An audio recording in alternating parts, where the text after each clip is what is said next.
while concentrating on the academic work and with the 12-year experience of living in Europe, I can say that such a juxtaposition, dualist concept of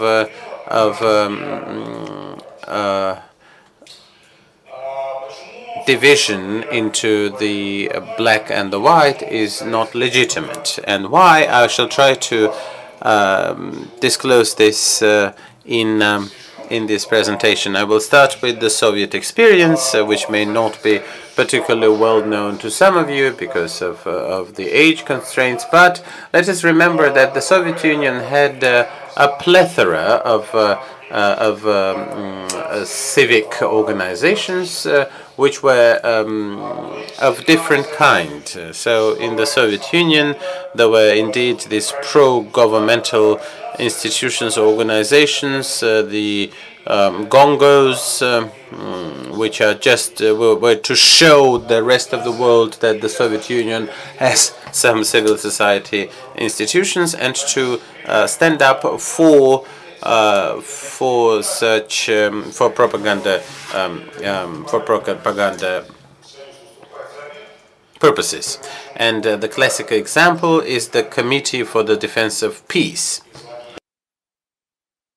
which had quite notable international presence. However, in addition to this committee for the defense of peace, there were also other organizations which were political branches of some important movements. And a classical example was the overall all-union Society for the Protection of Monuments of Architecture and Culture, which was bringing together tens of thousands of enthusiasts and had over 20 million members. Another type of the Soviet pro-Soviet Gongo was the Russian Orthodox Church, which was of course set up at the initiative of Iosif Jugashvili, and on the ruins of the one existent Orthodox Church, and one of these fragments was called the Russian Orthodox Church, which was of course very different in its behavior, attitudes from all other Soviet Gongos, although in the international arena it was just as strong, pursuing the interests of the Soviet state, maintaining that there is no persecution against the believers in the Soviet Union, and that the church is not under repression. So these NGOs, we have seen épanouissement, or some sort of a blossoming of these NGOs in the perestroika years, and the Soviet government paid attention at that time. Some other social movements in the Soviet Union which were not represented in the political landscape, did not have a political top. And starting from 1986, we're seeing setting up of several dozens of major all-union organizations.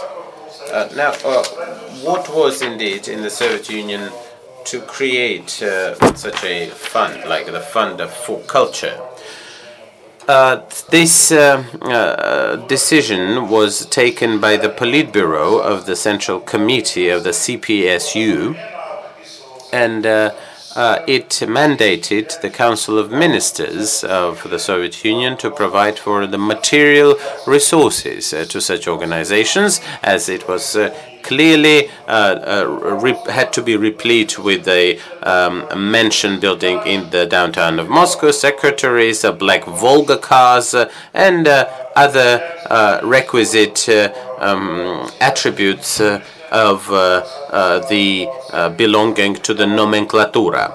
So the Council of Ministers, through the Moscow government, through the Executive Committee of the Moscow City Council, was delivering such property and creating the so-called material technical base, and giving the properties, licenses, and other things to such newly created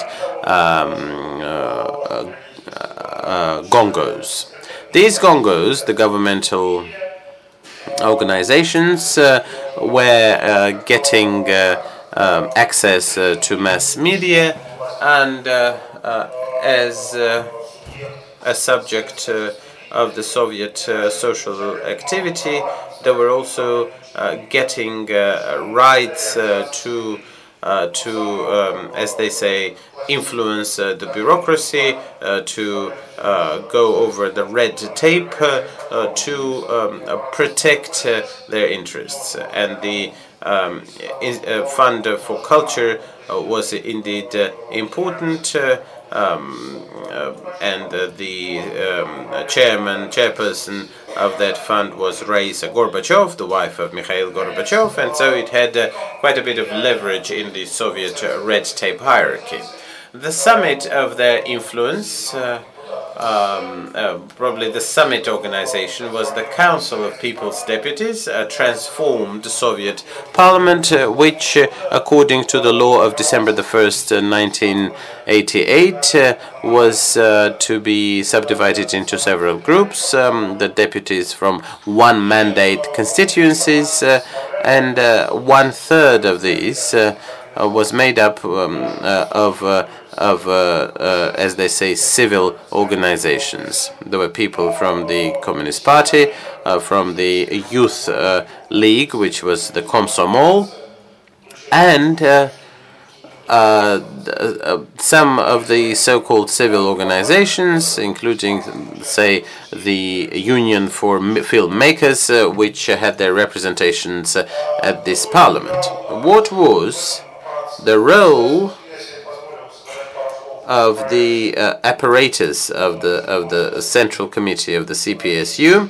I will try to say and to speak about this with respect to the work I have been doing over the past years, which include information, memoirs, personal correspondence, and some archival materials relating to the members of the Central Committee of the Communist Party of the USSR and their secretariat. And so we have about 250 members of the personnel of the apparatus have been classified in my database. And so we have tried to analyze this. It was clearly understood that most of the party bodies are made up of elderly people who were just getting into the, as they say, historical oblivion. However, it turned out to be somewhat different. The new Russia was being built by the members of the apparatus of the Central Committee of the CPSU, because a lot of the people around Mr. Gorbachev and later part of the ministers, those who were laying foundations for the new Russia were members of the secretariat, of the apparatus, and the presidential staff was made of these people. The CPSU was also made up of persons in the CPSU Central Committee, and so on. This, of course, also was true with respect to many ministries, and because this apparatus went through some diminishing of numbers, and there were people who were taken out of the staff during this perestroika time, some of them migrated to these gongos, and there was a good point of moving to a well-paid job in the government of the new democratic Russia. So there were the party celebrities who were selected, and Mr.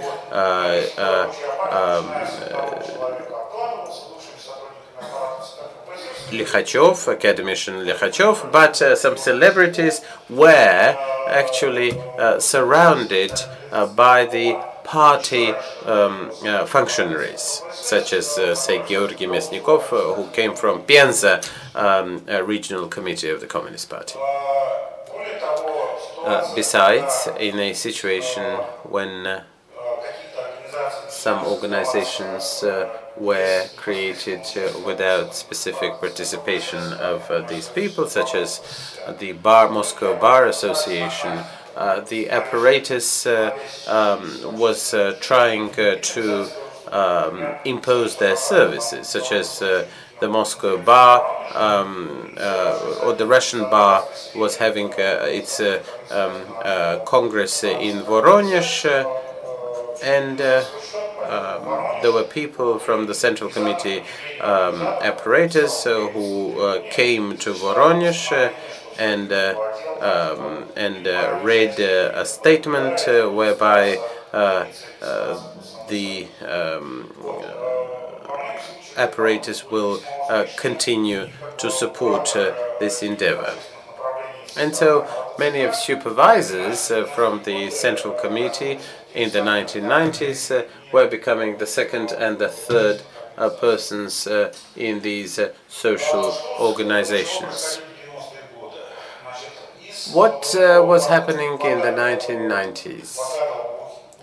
From this big bouquet of gongos, of this bunch of gongos, only few survived, because, say, the union of musical activists of the musicians, which had a mention on Bolshaya Nikitskaya Street in the downtown of Moscow, and had an association of musical instrument producers, got bankrupt.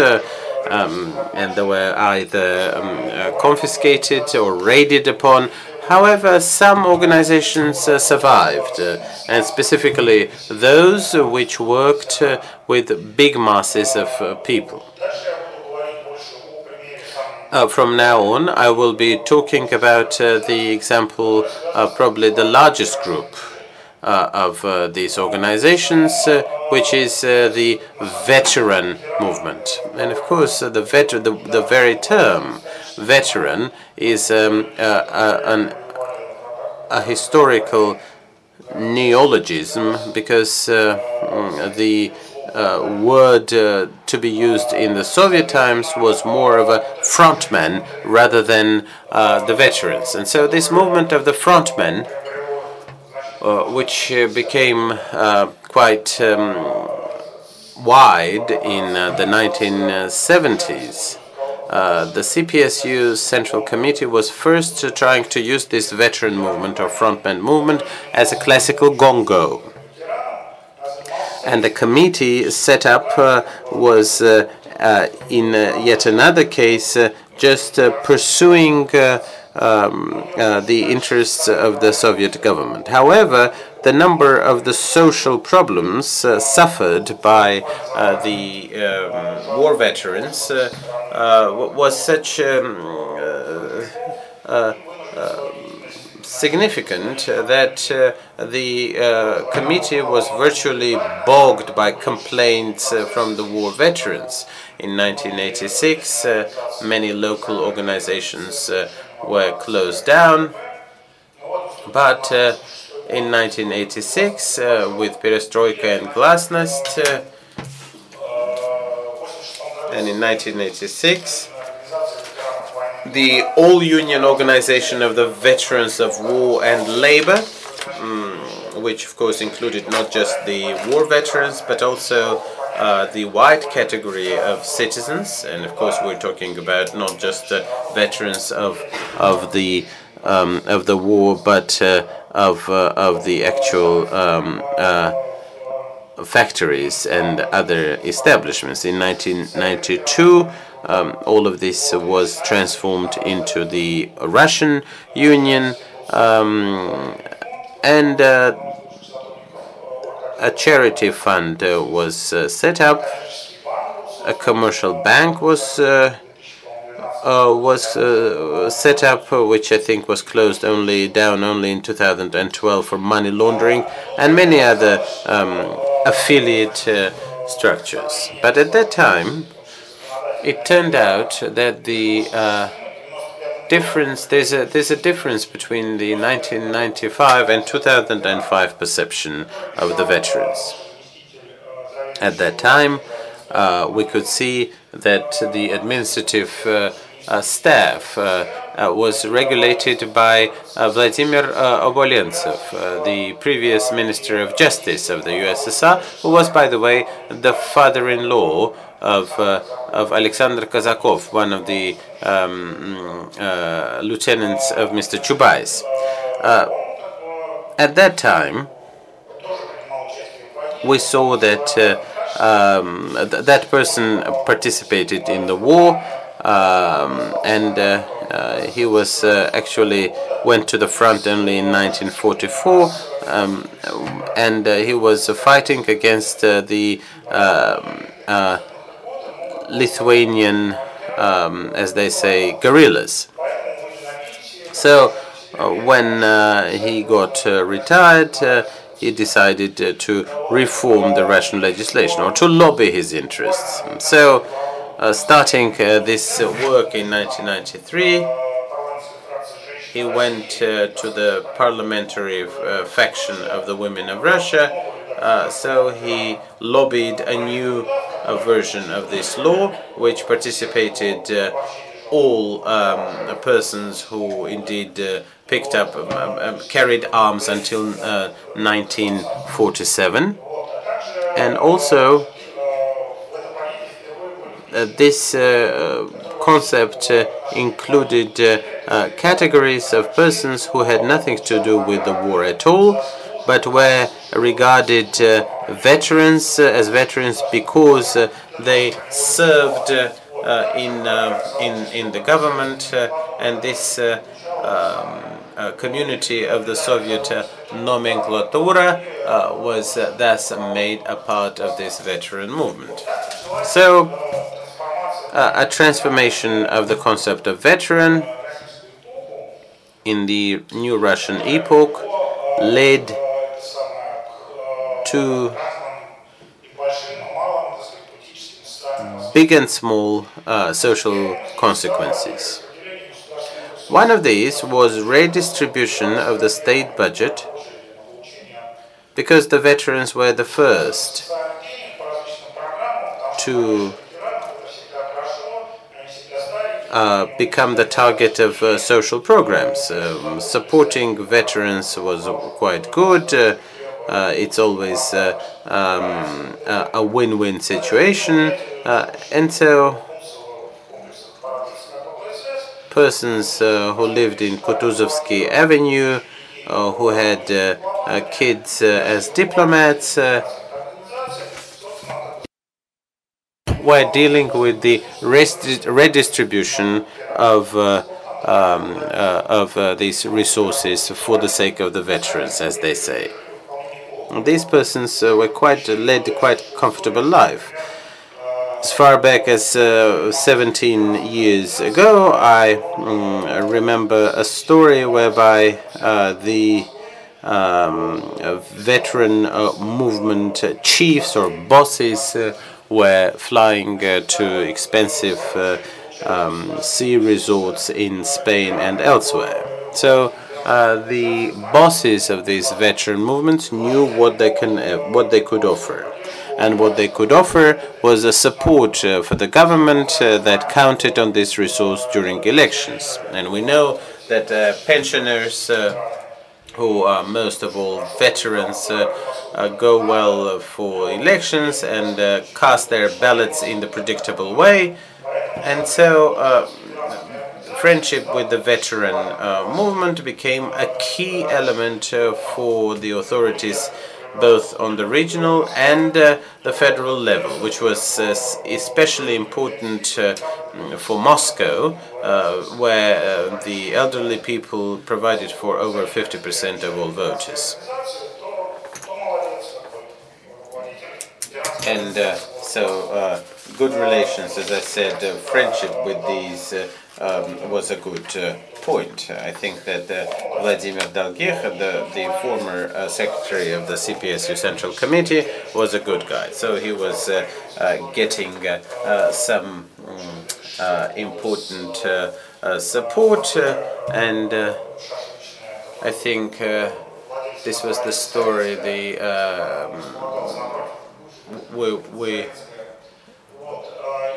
We remember the story of how Mr. Dolgikh started a big public outcry about a cafe on the Leningradsky Avenue, because a cafe was called the Anti-Soviet for the sheer reason that it was on the other side of the street, across the street from a hotel called Sovietsky or Soviet. So the law of 1995 had a natural process, and the owners of this veteran brand became specifically intent on delimiting this group of veterans. This led to the birth of the ideas of the so-called children of the war. And there were people who, these were people who had to be introduced and engulfed by the law on the veterans, and this was a big category. So according to the acting legislation, the children of the war include citizens of Russia which may have been born in 1946 or even 1947. And the person who heads this movement was himself born in 1946. So it is arguable to what extent he can be called the kid of war, the kid of the war period. So the members of the Soviet nomenclatura, the Central Committee of the Communist Party, were instrumental in setting up many of these movements, which quite ran contrary to the situation in other countries where such social and healthcare issues were resolved by the actual functioning system. This veteran story continued to evolve, and we could see how this veteran image was definitely projected by the children of the former members of the apparatus of the Central Committee of the Communist Party, who to a certain degree make up the modern Russian elite. So most of them now are employed by the foreign ministry. It means that many key posts in the foreign ministry are taken up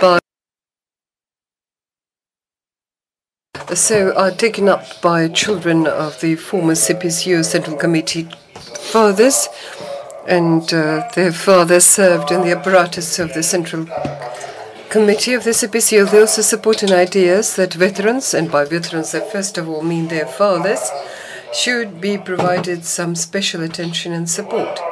A different area is transferring the notion of veterans, which is a noble notion, which is immediately has to do with the feat of Soviet people in the Great Patriotic War, in the fight with fascism and so on and so forth. The notion of veteran is now transferred to anybody who took part in any combats by Russia or by Soviet times. Beginning with the year 2000, we are seeing greater intensification of campaign of what is known as veterans of combat. That is the wars led by the Soviet Union in the 1950s, 1970s. Before that, a powerful Afghan movement, but it always positioned itself as Afghani. But now they're also veterans under the. Now they've acquired a special immediate connotation that had to do with the times of war. Symbolic rows and pictures go beyond that, and so on and so forth. Afghan that have a gradually disappearing movement because these people are not young and they are just, some of them are dying, sometimes not without the help of somebody else. Themselves, they absorb what is known as Chechens. It means those who took part in Chechen wars. And all this gradually is growing to the fact when the state gets a global system of veteran organizations. Nowadays, if we look and practice the existence of veterans organizations in one when they are grandfathers, written off pensioners, on the other hand, veterans who claim same rights to the heritage of the Second World War, they veterans of the army, of combats in the law enforcement. Surely any sergeant in the militia, when he resigns in 40, he belongs to this veteran organization and in principle counts to enjoy the same rights, attention and respect very much like a person who now back in the 1941 was fought in the real war. It is indeed a system where the state has ample opportunities to construe not only political group of support, but certain operational units. Amongst other things, my attention, special attention by this organization Combat Fraternity. This is Morris Gromov, ex-governor of Moscow region, and it is led by somebody who never served in the army, that is Mr. Sablin. But this is an organization that is used both in the domestic market, for example, to discipline passengers in Moscow suburban trains. There are special inspectors who inspect the cars, and those who were mobilized, the veterans mobilized by this organization, who take part in what the speaker knows as occupation of Crimea. Transported by plane, they personified like the population of Crimea supported Russia's invasion. So this is a factor of domestic Russian life, and they ensure a large, good, bright future because they gain something from the budget, but at that they pursue their own interests and those who stand behind them. And now let's go back to the history about the opposition between Nzhou and Gong, whatever that stands for. Well, in my experience in Germany and within the EU and participation in NGOs, and as I looked at even for others, I want to say that this opposition was wrong. In point of fact, at least within the EU, the existence of major organizations that want to carry out large-scale activities who need money to pay for salaries to the organizers, let alone other material resources. To a great extent, for the most part, these organizations do not get funding from membership fees, as would be ideal, but from diverse resources allocated by the state, both by the central as well as by district, municipal and others. This is a normal situation and conditions where the state, in many countries within the EU, takes away 50% of their income as tax, and therefore further on redistributes this money in this way or other. An alternative would be the presence of a major sponsor, which does not at all mean that this organization would be independent. But this is not the only form of activity. Many organizations do not need members of their staff to be paid, because members of the organizations pay annual membership fee of €30, and this collects enough funds to pay for the salaries. From my point of view, this is the difference or important thing which is not quite completely grasped in Russia. 2001, I was member of one of the Soros Foundation managing board, and I traveled across Russian regions to look how the representatives of Russian NGOs all expected from Soros Foundation that a guy would come and give out money to pay for all their demands. And I well remember this question which, in Kazan, the guy gets up and says, look, we have people from 40 NGOs and we want to ask you money so that we would once again get the representatives' organizations and discuss between us how we will continue to work. I look at him and say, look, when I started my work back in the late 1980s, we would get at Kropotkinsky Boulevard to discuss how activity should develop further. And we did not need to get money from Soros and from whatsoever. What stands in your way when you want to come together, find some room? One of the existing, say, organizations that you have and discuss it all. I never received an answer to my question. A substantial part of what the NGOs do in Germany, this happens in the format of known as touch. When they book several tables in a bar and people come there and have drinks, certainly pay out of pocket, and discuss whatever they have to discuss. But in Russia things work in a different way.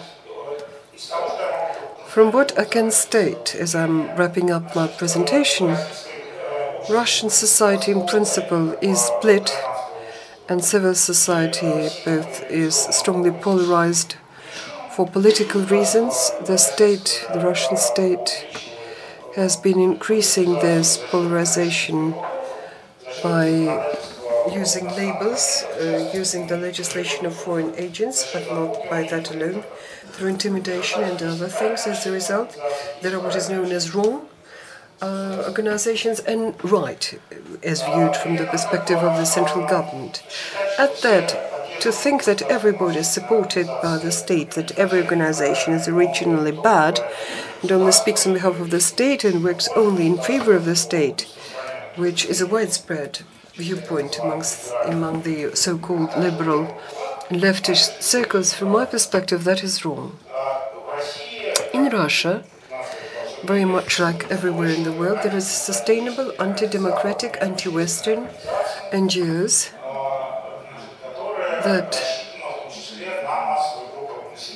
serve mass population. In Russia, they are veterans organizations, they are sports athletes organizations, Russian Orthodox Church as one of the biggest, or rather the largest NGO in Russia.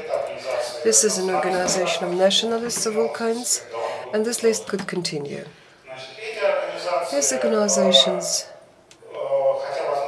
although maybe were set up by the state with the involvement of the state, although not necessarily the case, have a major political base. They've got resources, including quite substantial material resources, and also have huge experience of lobbying their interests via state structures and entities.